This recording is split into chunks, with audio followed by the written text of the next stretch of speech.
Suka dan duka adalah pasangan ideal yang selalu mendampingi kehidupan kita di muka bumi. Kalau ditanya, manakah yang akan kita pilih, suka atau duka? Maka pasti jawabannya adalah suka. Manusia sangat mencintai suka dibanding duka.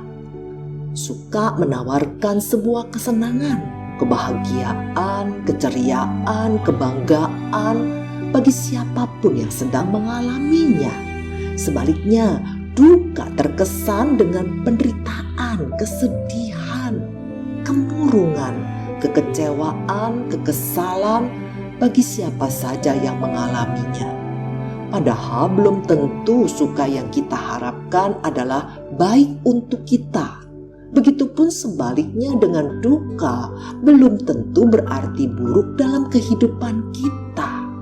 Terkadang kita akan lebih dekat dengan Tuhan dalam keadaan duka dibanding dalam keadaan suka. Karena dalam keadaan suka manusia banyak yang lalai dan terlena dengan kenikmatan dan melupakan siapa yang memberikan kenikmatan tersebut.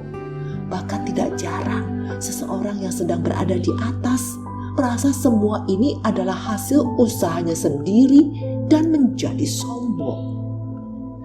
Mari kita belajar dari perjalanan kehidupan Yusuf, seorang anak yang begitu disayang dan dimanja oleh ayahnya Yakub, sehingga menimbulkan iri hati bagi saudara-saudaranya, sehingga Yusuf dibuang ke sumur, dijual ke Mesir, difitnah istri Potifar, sehingga dipenjara. Dalam perjalanan hidup yang terus turun, karena Yusuf mengalami keadaan duka beruntun yang sepertinya tidak akan berakhir, kita melihat reaksi Yusuf yang tetap setia dan tidak melanggar larangan Allah, walau dia berkali-kali dirayu oleh istri Potifar ketika dia dipercaya menjadi kepala rumah tangga di rumahnya.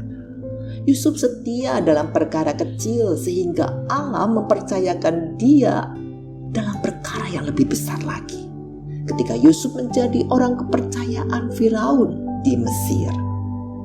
Kalau kita ikuti terus ceritanya, maka kita mengerti bahwa semua keadaan suka dan duka yang dialami Yusuf sesungguhnya adalah rencana Tuhan untuk menyelamatkan Israel dari wabah kelaparan. Suatu umat pilihan yang belum lahir pada waktu itu.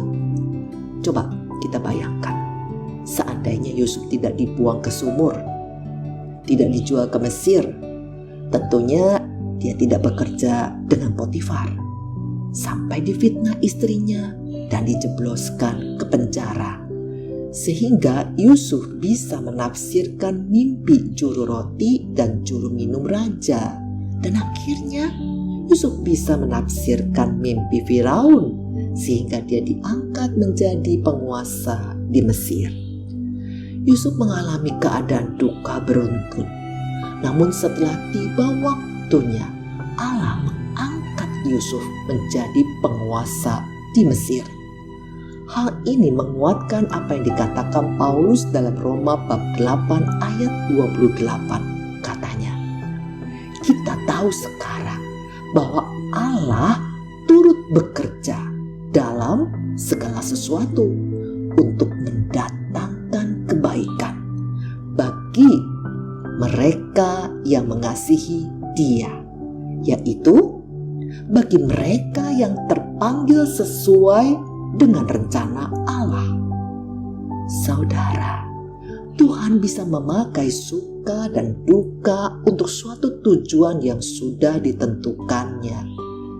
Jadi jangan hanya minta suka, karena kadang kita butuh duka agar kita dapat memenuhi rencananya.